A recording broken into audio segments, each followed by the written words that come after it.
Buenas noches. Muy buenas Juan, noches. Bienvenido. Muchas gracias. Y dispuesto a todo, ¿no? Aquí estoy dispuesto a lo que haga falta, en Bien. el tercio de varas. Pues vamos a comenzar por Sevilla. A ver, por Sevilla, allí. Antonio, adelante, Antonio. Pues le dejo, con todo un catedrático también. Hola, buenas noches. Buenas noches. Bueno, me llamo Antonio Morillas, tengo 63 años, soy jubilado parcial, director y actor de un grupo de teatro, casado y con 2 hijos y vengo de donde estamos, de 2 hermanas. Yo quería hacer la siguiente pregunta. Supongamos que un gobierno democráticamente elegido de un país medio europeo, es decir, España, adopta una decisión firme con el apoyo de la ciudadanía de no pagar deuda alguna para emplear todos los recursos que tenga en la inversión pública, la creación de puestos de trabajo, hasta conseguir disminuir drásticamente el paro.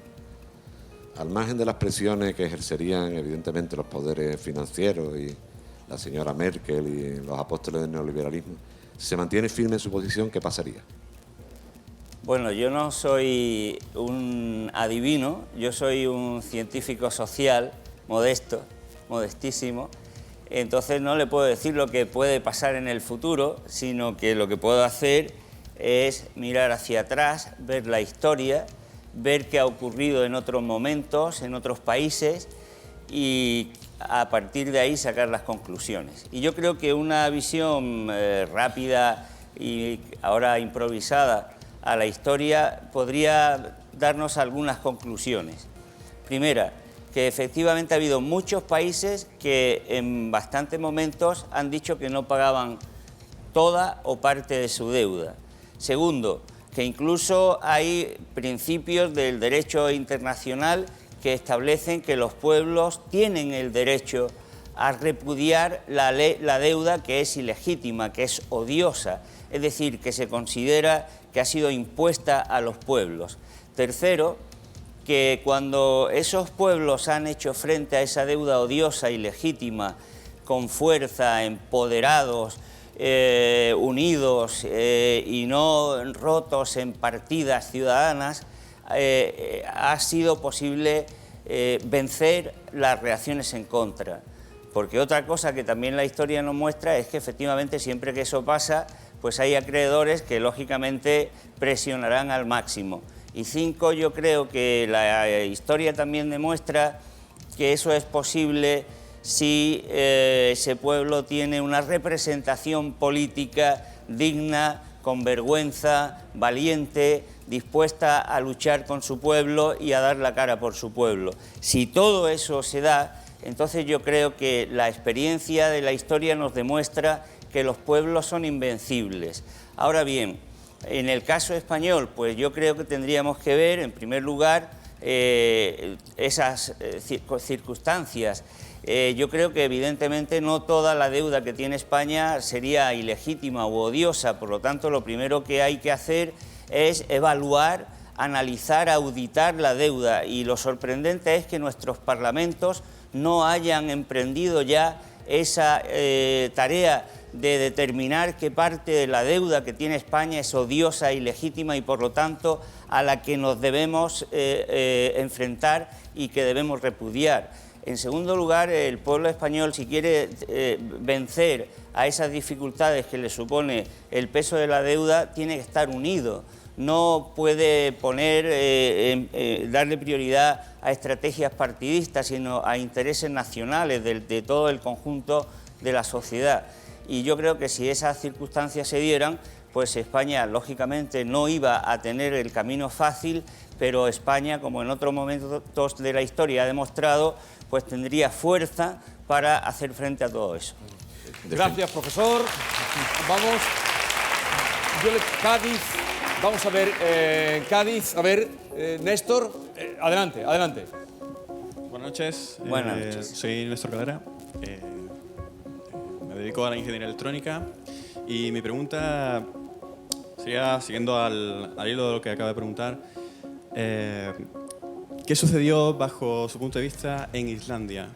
Si España tendría capacidad de tomar ese ejemplo de lo que recientemente ha ocurrido ahí. Bueno, en Islandia pasó algo parecido a lo que ha ocurrido en España, pero no todo igual. En Islandia, en los años 90 y 2000, se liberalizó el sector financiero, la economía, triunfaron las ideas liberales diciendo que lo que había que hacer era darle la máxima libertad a los bancos, a las grandes empresas, y al final lo que sucedió es que los bancos utilizaron esa libertad para crear un sector financiero súper desarrollado. Tomaban el dinero de un sitio, lo prestaban en otro, concedían un nivel de crédito extraordinario incluso a otros países, y al final, cuando la crisis estalló en todo el mundo, pues los bancos islandeses se vinieron abajo, claro, se vinieron abajo sobre la espalda de la ciudadanía.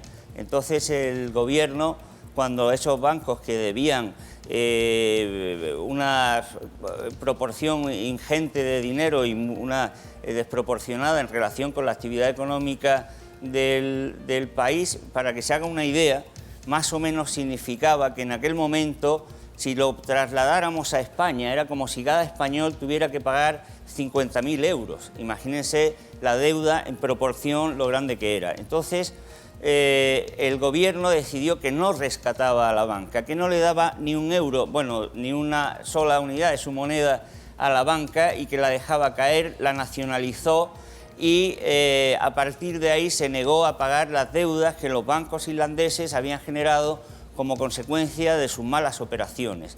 Naturalmente eso generó una presión exterior, la ciudadanía se armó, salió a la calle, dijo que así no, e incluso se puso en investigación y se juzgó al propio presidente del gobierno, a banqueros, alguno de ellos ha estado en la cárcel, y como consecuencia de aquello, pues Islandia no ha tenido que cargar con la deuda de sus bancos y está hoy día saliendo de la crisis mucho mejor que otros países.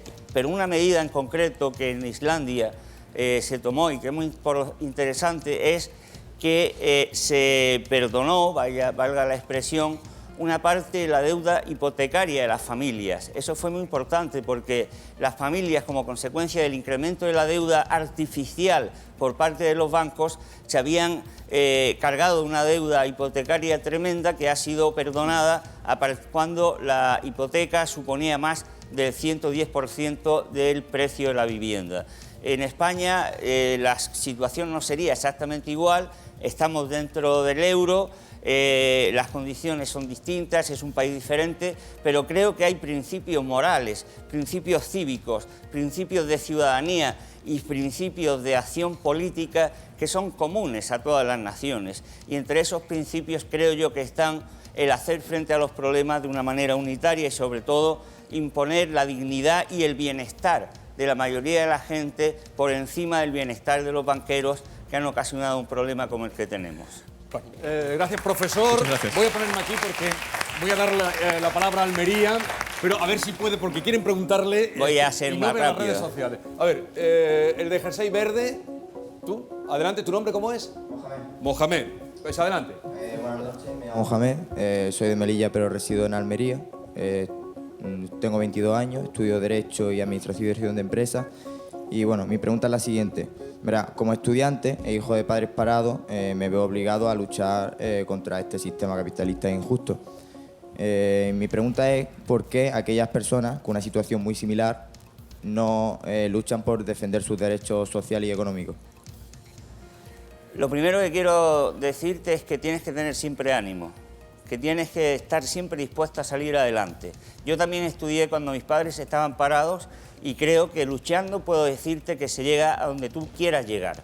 Pero claro, es verdad que no basta con eso, no basta con tu actitud personal, porque si toda la ciudadanía no contribuye a que cambien las cosas, pues entonces, por mucho que sea el esfuerzo personal de cada uno de nosotros, es muy difícil que las cosas cambien, porque no es un asunto solo de esfuerzo personal. ¿Por qué la gente no se rebela frente a situaciones tan injustas? ¿Cómo es posible que estén perdiendo la vivienda más de 500 personas o familias en España día a día y no haya una oleada de solidaridad ante eso? ¿Cómo es posible que casi el 100% de las ayudas que se han dado por parte del Gobierno para hacer frente a la crisis se le hayan dado a los bancos y no se le pida a los bancos la misma generosidad ante la gente más humilde? Yo creo que son varios factores, pero voy a mencionar 3. El primero, la deuda. La deuda es una esclavitud. Por eso hay que liberar a la gente de la esclavitud de la deuda. Segundo, el paro. Yo voy a hacer una declaración aquí y lo reconozco. Yo también soy un villano, como Javier Bardem, porque yo también pienso y creo que el paro beneficia a los gobiernos de la derecha y a la clase alta empresarial. Pero puedo ser un villano, como dice el portavoz del partido que gobierna, pero no soy un ignorante, porque esa es una teoría que ya analizó un científico como Kalecki en el año 1930 en un artículo científico que se llamaba El problema político del pleno empleo. El paro atemoriza, hace que la gente tenga miedo a salir a defender sus derechos. Y luego, en tercer lugar, porque desgraciadamente los medios de comunicación están al servicio de los más poderosos para adormecer a la gente, para que la gente no piense. Desgraciadamente, programas como este, que son ejemplares, no se hacen en todas las cadenas ni en todos los momentos como se debería hacer. Y eso paraliza a la gente y los adormece. Vamos a Jaén, a ver... Jaén, a ver quién levanta la mano. Sí, adelante. Adelante. Es que no sé tu nombre, perdóname. Buenas noches. Mi nombre es María José Novalvos. Ya poco a poco os iré conociendo a todas y a todos. Perfecto. Tengo 41 años, soy casada, soy psicóloga y vengo de Baeza, Jaén. Mi pregunta es la siguiente. Yo he leído que la plataforma Stop Desahucios de Granada calcula que el 32% de los suicidios registrados ahora mismo en España se deben directa o indirectamente a la crisis que estamos viviendo, concretamente a los desahucios que estaba hablando usted ahora mismo en la pregunta anterior. ¿Cuántos suicidios cree usted que son necesarios para que los mercados reaccionen y se den cuenta de que la situación social actual es insostenible? ¿Y cree usted que lo que es necesario es una revolución? Efectivamente, esos son los datos también que proporcionó hace unos meses o que se dieron en un congreso de psiquiatría que hay en Bilbao, que hubo en Bilbao.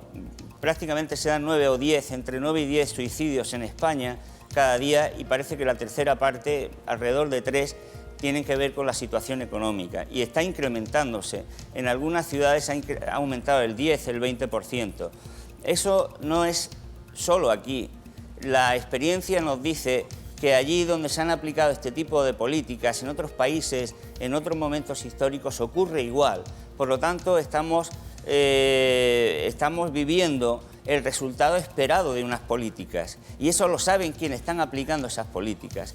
Quienes van a reaccionar frente a eso no son los mercados. Y ojo, que cuando estamos hablando de los mercados, estamos hablando de los grandes grupos de inversión, de los fondos de pensiones, de los grandes bancos y por lo tanto de los banqueros, de los propietarios de la inversión, es decir, de personas que son como usted y como yo, que tienen corazón, que tienen piel, que tienen hijos, pero parece que no tienen la misma sensibilidad. Los mercados no van a reaccionar ante eso, porque los mercados no tienen alma, no tienen sensibilidad, los mercados solamente tienen ánimo de lucro. Y con ánimo de lucro no se arreglan los problemas de la sociedad, porque lo que usted me está preguntando y está planteando es que la sociedad tiene unos problemas que no son solamente que los banqueros ganen dinero, que no son solamente que las grandes empresas hagan más beneficios cada día, sino que la sociedad, los problemas que tiene son los de vivir bien, vivir feliz, amar a la gente, que podamos vivir en tranquilidad, en paz, y eso no lo resuelven los mercados financieros, al revés. Por lo tanto, no espere usted ninguna reacción de los mercados financieros, porque no la van a tener, porque como decía Karl Polanyi, que era una eminencia de la antropología y de la historia, el mercado así concebido es la fábrica del diablo. Por lo tanto, no espere usted que el diablo se levante y resuelva esos problemas. Si la ciudadanía no se impone con una lógica de humanidad, de solidaridad, de cooperación, de un espíritu diferente, de ética, de un modo distinto ante los mercados financieros, no se van a resolver esos problemas, creo yo. Muchas gracias. María José. Vamos a Sevilla. A ver, adelante, este chico, que me dirá su nombre ahora. Hola, buenas noches. Soy Julio, tengo 36 años y me dedico al desarrollo de software. Mi pregunta va orientada por las soluciones impuestas por los mercados. Parece que van destinadas a destruir el estado de bienestar. Y me preocupa especialmente el tema de las pensiones públicas. ¿Están las pensiones públicas protegidas o a salvo del ataque de los mercados? En primer lugar, permítame que le diga que los mercados no imponen soluciones. ¿Usted ha visto alguna vez a un mercado hablando y diciendo cuál es la solución? Los mercados no hablan. Los que hablan son los que dominan y los que tienen poder en los mercados. Las pensiones públicas se financian con el resultado de los ingresos que genera el trabajo de las personas que están empleadas. Entonces, si hay cada vez menos paro, si el ingreso de la gente es cada vez menor, si cada vez hay menos productividad, entonces las pensiones públicas podrán estar en peligro. Pero eso también significa que para que las pensiones públicas no estén en peligro, lo que hacen falta son políticas que generen empleo, que generen ingresos, que distribuyan mejor la renta, que mejoren nuestra economía, que cambien la manera de producir, que no nos contentemos con ser productores de la miseria, generadores de empleo precario, porque con esos sueldos de miseria ningún sistema de pensiones públicas se sostiene. Pero quiero decir una cosa, que quitando estos últimos años de crisis tremenda, y ni siquiera casi en estos, todas las previsiones que han hecho estos economistas que están constantemente diciendo que se va a hundir el sistema de pensiones han resultado equivocadas y sorprendentemente los contratan de nuevo los bancos para que vuelvan a hacer informes diciendo que se va a hundir el sistema público y que los ciudadanos tienen que informarse para saber que lo que está en peligro no son las pensiones públicas, lo que está en peligro es la sociedad en su conjunto si se siguen utilizando y aplicando políticas económicas que nos llevan a tener cada vez menos ingresos de los trabajadores y una situación económica cada vez más deteriorada. Profesor, por favor, tenemos que hacer una pausa. Vamos a seguir hablando de esto que hablamos, de esto que a todos nos inquieta y nos interesa, con el profesor Juan Torres y con las preguntas que nos lleguen a través de las redes sociales. Volvemos en un momento. Yo nunca he ido a un psicólogo ni a un psiquiatra y últimamente en un año he estado 2 veces. ¿Estamos preparados psicológicamente para la crisis? ¿Cómo debemos afrontar el presente? Todas las respuestas a continuación en Pido la Palabra. La pasada semana el público de Pido la Palabra colocó contra las cuerdas a José Bono. ¿Qué coste supone a la Seguridad Social vitalicio un excargo político? 0 euros. ¿Usted cree que es justo lo que gana usted de sueldo? 154.080 euros. Con quien está usted hablando no tiene ningún sueldo de ninguna administración pública. ¿Cobra José Bono un sueldo vitalicio? La respuesta en breves momentos.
Son las 12 y 28 minutos de la noche.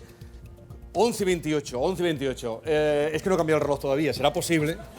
¿Cómo estoy? Bien, con el profesor Juan Torres y vamos a ir a Córdoba. A ver, Córdoba, tú, Lorena, que has sido la primera. Adelante. Pues muy buenas noches. Como joven y utópica, mi pregunta es la siguiente. usted como catedrático de Economía Aplicada, ¿piensa que ha llegado el momento de implantar un nuevo sistema económico que se adapte a las necesidades sociales actuales? También como científico social tengo que contestarle que los sistemas económicos no se implantan como de un día para otro, ¿no? Los sistemas económicos son el resultado de procesos económicos muy largos, de procesos sociales complicados. Yo creo que lo que estamos viviendo en estos momentos en el mundo es la manifestación de que vivimos en un sistema económico, de un capitalismo que no es capaz de resolver los problemas esenciales de la vida humana y que se abren paso nuevas formas de organización de la vida social y económica que seguramente no sabremos ni cómo van a terminar ni cuándo van a terminar de ser generalizados. Y por lo tanto lo que podemos hacer los científicos sociales y las personas normales y corrientes pues es tratar de coadyuvar para que ese proceso que viene por delante sea lo más satisfactorio posible para todos.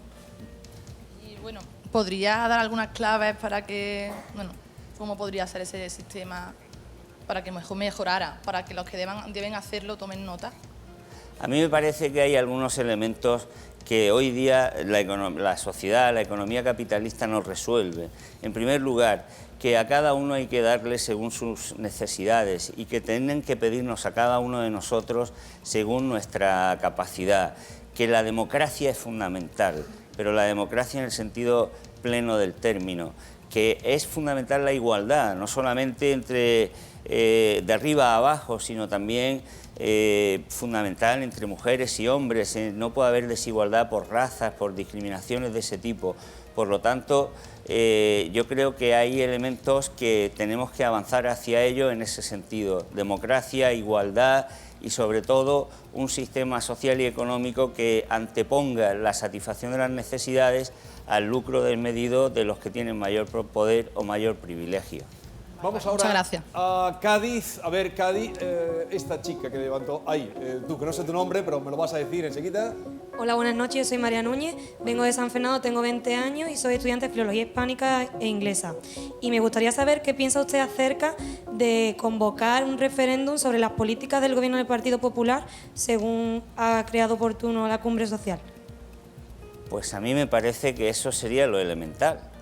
Es que los gobiernos tienen la obligación de responder al contrato que firman con sus electores antes de las elecciones. Es inaudito que un gobierno llegue o un partido llegue al gobierno y que aplique medidas contrarias a las que le ha dicho a los ciudadanos que va a hacer. Es una verdadera aberración democrática. Y yo creo que si bien pudiera ocurrir que un gobierno se encuentre con que no puede llevar a cabo las medidas que le había dicho a la ciudadanía que iba a llevar, pues que lo someta a referéndum. En países que desde luego nos dan ejemplos como Japón, el gobierno dimitió y convocó elecciones porque había tenido que subir el IVA, un impuesto. Imagínense si aquí ocurriera eso. Por lo tanto, yo estoy a favor, completamente a favor, de que se celebren referenda y que, por supuesto, que los gobiernos apliquen y sean comprometidos, que estén comprometidos con el programa electoral que llevaron a su ciudadanía. Y si no lo pueden llevar a cabo, o si no saben llevarlo a cabo, o si no quieren llevarlo a cabo, su obligación democrática es dimitir y dejar el paso a otros. Muchas gracias. Gracias, María. Vamos a Málaga. Málaga, a ver, tú, Ana es tu nombre, ¿no? Adelante, pues te pasan el micrófono y pregunta. Hola, buenas noches. Mi pregunta es acerca de un libro que usted ha escrito de Hay Alternativa. Según usted dice que es necesario crear una comisión para determinar quiénes son los responsables, con los nombres, apellidos. Esa comisión, ¿quién la debería de crear y quiénes deberían ser sus miembros? Y después, si se creara y se determinaran quiénes son los responsables, ¿cómo se podía determinar y juzgar a esas personas? Yo soy un demócrata y creo que esa comisión lo suyo sería que la creara el Parlamento, que es donde está el pueblo representado. Lo que uno empieza a sospechar quién está en el Parlamento es cuando el Parlamento se niega a investigar lo que está ocurriendo. Y el Gobierno lo que tendría que hacer sería ejecutar lo que esa comisión dictaminara y lo que dijera el Parlamento. Lo que no tiene tampoco mucho sentido es que si el Parlamento se niega a investigar, el Gobierno, en lugar de acelerar y profundizar en la exigencia de responsabilidades, se esté dedicando, como se está dedicando el gobierno actual, a indultar a los pocos sinvergüenzas y corruptos que habían sido condenados en los años anteriores. Bien, gracias, Ana. Vamos a Huelva. Maite de Huelva, adelante. Buenas noches, señor Torres. Mi pregunta es una pregunta de miedo para esta noche de difuntos. ¿Qué le da más miedo? ¿La mano invisible todopoderosa de los mercados o la mayoría silenciosa pechugando sin rechistar?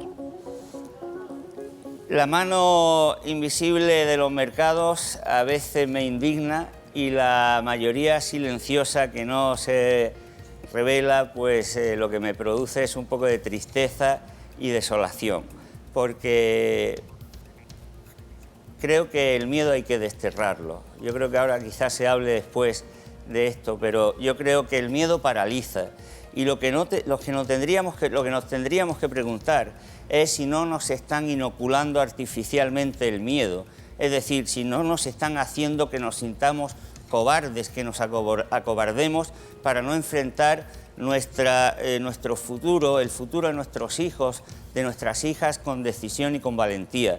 Yo creo que hay que quitarse el miedo. Yo no quiero ser miedoso y yo tengo la experiencia también cuando analizo los fenómenos y los procesos históricos de la economía, que las economías han salido mejor adelante cuando han sido más democráticas, pero también cuando la ciudadanía ha estado más empoderada y cuando ha perdido el miedo, cuando es valiente y cuando es capaz de decir que sí a todo lo que se le venga encima para hacerlo mejor y para darle mejores condiciones de vida a toda su gente.